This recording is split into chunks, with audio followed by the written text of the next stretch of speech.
Hi అండి, అందరికీ నమస్తే. నేను మీ సుహాస్ని. వెల్కమ్ టు సనాతన పూజ సుహానంద్ ఫ్యామిలీ. అందరూ ఎలా ఉన్నారండి? నేనైతే బాగున్నాను. మీరందరూ కూడా బాగుండాలని కోరుకుంటున్నాను. ఈరోజైతే నెల్లూరు చేపల పులుసుతో మీ ముందుకు వచ్చానండి. యాక్చువల్గా మా చిన్నప్పుడైతే మా అమ్మగారు చేపల పులుసులో మామిడికాయ వేసి చేసేవాళ్ళు. ఒకవేళ మామిడికాయ లేదంటే చిన్న చిన్న వంకాయలు వేసి చేసేవాళ్ళండి. దాని తర్వాత ఇంకా మ్యారేజ్ అయిన తర్వాత అయితే మేము చిత్తూరు డిస్ట్రిక్ట్ వచ్చేసాము. చిత్తూరు డిస్ట్రిక్ట్ వచ్చిన తర్వాత అంటే తిరుపతి సైడ్ అనమాట.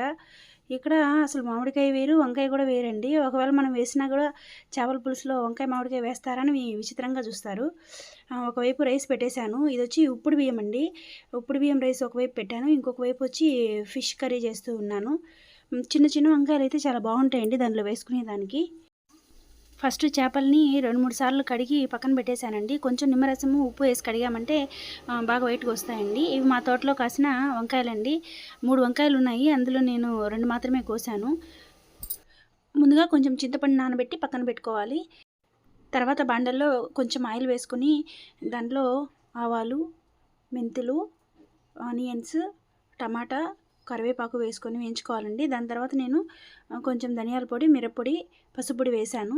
తర్వాత ఫిష్ వేసిన తర్వాత అయితే దాంట్లో కొంచెం మెంతి పిండి కూడా వేస్తానండి. అంటే మెంతులు వేయించుకొని పొడి చేసుకొని ఒక చిన్న బాక్స్లో వేసుకొని ఉంటాను, దాన్ని కూడా వేస్తాను. ఇది కొంచెం తెల్లాలి, అంటే కొంచెం తెల్లిన తర్వాత అందులో వంకాయలు వేస్తామండి. నేను తెల్లిన తర్వాత దాన్ని సిమ్లో పెట్టేసి వంకాయలను ఎట్లా గుత్తొంకాయ కోసుకుంటాం కదా, చిన్న వంకాయలు అయితే అలా కోసుకుంటాము, పెద్ద వంకాయలు అయితే ఇలా దెబ్బలు దెబ్బలుగా కోసుకొని వేసేయాలి. ఇది వేసిన తర్వాత ఇంకొకసారి పొంగు రావాలన్నమాట. హైలో పెట్టుకొని పొంగించుకునేసేయండి. పొంగించుకున్న తర్వాత ఫిష్ వేసేయండి. ఫిష్ వేసిన తర్వాత ఒక 10 నిమిషాలు హై ఫ్లేమ్లో పెట్టి ఉడికించుకోవాలి. అది కొంచెం ఉడుకుతూ ఉన్న తర్వాత 10 నిమిషాల తర్వాత ఏం చేయాలంటే సిమ్లో పెట్టేసేయాలి. సిమ్లో పెట్టేసామంటే ఆ పులుసు అనేది ముక్కలకు బాగా పడుతుంది. ఇందులో ఉప్పు చెప్పడం మర్చిపోయానండి, తగినంత ఉప్పు వేసుకోవాలి.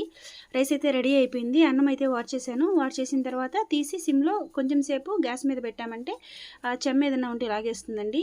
ఇంకొక వైపు ఫిష్ కర్రీ రెడీ అవుతుంది. సో ఈ పాత్రలు మీరు గమనించారా? ఇంతకుముందు నేను మీకు ఇతర పాత్రల గురించి చెప్పాను కదండి, అందులో ఇది ఒక పాత్ర అండి. నేను ఆ రోజు చూపించినప్పటి నుంచి నేను ఈ పాత్రలే వాడుతూ ఉన్నాను. కడాయి అయితే కొంచెం పోతోంది, దాన్ని మళ్ళీ ఇంకొకసారి కడాయి పోయించుకోవాలి. ఇలా అది తెల్లుతూ ఉండేటప్పుడు, పులుసు తెల్లుతూ ఉండేటప్పుడు అందులో ముక్కల్ని ఒక్కొక్కటిగా కొంచెం దూరంగా వేసుకోవాలండి. వేసుకున్న తర్వాత మూత పెట్టి 10 నిమిషాలు ఉడికించండి. తర్వాత మూత తీసేయండి. మూత తీసేసి సిమ్లో పెట్టారంటే బాగా ముక్కలకి పులుసు పడుతుంది. ఇందులో అల్లం వెల్లుల్లి పేస్ట్ అని ఏవేవో వేస్తూ ఉంటారు, కానీ అవేవి అక్కర్లేదండి. నేను చెప్పినట్లుగా ఇలా సింపుల్గా చేసుకోండి, చాలా అంటే చాలా టేస్టీగా ఉంటుంది. వంకాయ ప్లేస్లో మీకు మామిడికాయ దొరికిందంటే ఎక్కువ మామిడికాయ ముక్కలు అయితే అవసరం లేదండి. ఒక 2 దెబ్బలు మామిడికాయ ముక్కలు వేశారంటే ఆ ఫ్లేవర్ చాలా అంటే చాలా టేస్టీగా ఉంటుంది. ఒక్కసారి ఇలా ట్రై చేసి చూడండి. మళ్ళీ ఇంకొకసారి ప్రొసీజర్ చెప్తాను చూడండి. ముందుగా చేపలు కడిగి పెట్టుకోవాలి. ఎర్రగడ్డలు, టమాటాలు కోసి పక్కన పెట్టుకోవాలండి. వంకాయ ఉంటే వంకాయని మాత్రం ముందుగా కొయ్యొద్దు. మామిడికాయ అయితే 2 ముక్కలు కోసి పక్కన పెట్టుకోండి. తర్వాత బాండిట్లో కొంచెం ఆయిల్ వేసి ఆవాలు, తర్వాత కొంచెం జీలకర్ర, తర్వాత వచ్చి కొంచెం మెంతులు లైట్గా అనమాట, ఒక చిటికెడు మెంతులు వేసుకోవాలండి. దాని తర్వాత టమాటా, ఎర్రగడ్డ, కరివేపాకు వేసుకొని వేయించుకొని చింతపండు పులుసు దాంట్లో వెయిట్ చింతపండు పులుసుకి పోసే ముందు మనము కొంచెము కారపొడి, ధనియాల పొడి, పసుపు పొడి వేసుకోవాలి. కారం చూసి వేసుకోండి. చింతపండు రసం వేసిన తర్వాత మనకి కారం అనేది ఎక్కువ తక్కువ అవుతుంది, చూసుకొని వేసుకోండి. తర్వాత అవి తెల్లిన తర్వాత అందులో మామిడికాయ ముక్క కానీ వంకాయ ముక్క కానీ వేసుకోండి. వేసుకున్న తర్వాత సో అవి బాగా ఉడుకుతూ ఉండేటప్పుడు అందులో చేప ముక్కలు వేసుకొని 10 నిమిషాలు మూత పెట్టి ఉడికించుకోండి హై ఫ్లేమ్లో. తర్వాత సిమ్లో పెట్టుకొని ఇంకొక 10 నిమిషాలు లేదా 15 నిమిషాలు ఉడికించుకోండి. మీకు చాలా అంటే చాలా టేస్టీగా ఉండి చేపల పులుసు అనేది రెడీ అవుతుందండి. చూడండి, ముక్కను పైకి తీసాను కదా, విరిగిపోకుండా బాగా ఉడికిపోయింది. ఒక్కొక్కసారి మనం ఎక్కువ ఉడికించామనుకోండి మొత్తం ఉడికిపోయి అంటే విరిగిపోతూ ఉంటాయి. వంకాయ కూడా బాగా ఉడికిపోయిందండి. తర్వాత ఆఫ్ చేసేసి కొంతసేపు మూత పెట్టి పక్కన పెట్టుకోండి. చేపల పులుసు అనేది వేడివేడి అన్నంలోకి బాగానే ఉంటుంది, చల్లగా తిన్నా కూడా బాగానే ఉంటుందండి. ఇప్పుడు నేను చేసింది 1 కేజీ ఫిష్ అండి. 1 కేజీ ఫిష్కి ఇలా చేసుకున్నాను. మా చిన్నప్పుడైతే చిన్న చిన్న చేపలు వచ్చేటివండి. మా సైడ్ అంటే నెల్లూరు సైడు ఉలసలు అనేవాళ్ళు. వాటిని చింత చిగురుతో వేసి చేసేవాళ్ళు మా అమ్మగారు. చాలా అంటే చాలా బాగుండేదండి.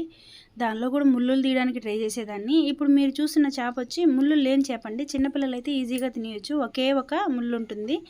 సో రెడీ అయిన తర్వాత ఇలా సర్వ్ చేసుకున్నామండి. ఇది ఈరోజు చిన్న వీడియో అండి. ఫస్ట్ టైం ఈ వీడియో పెడుతున్నానండి. మేము ఎలా అయితే చేసుకుంటామో అలాగే చెప్పానండి. మీకు నచ్చితే లైక్ చేయండి, నా ఛానల్ని సబ్స్క్రైబ్ చేసుకోండి, నన్ను ఇలానే సపోర్ట్ చేస్తూ ఉండండి. Thank you.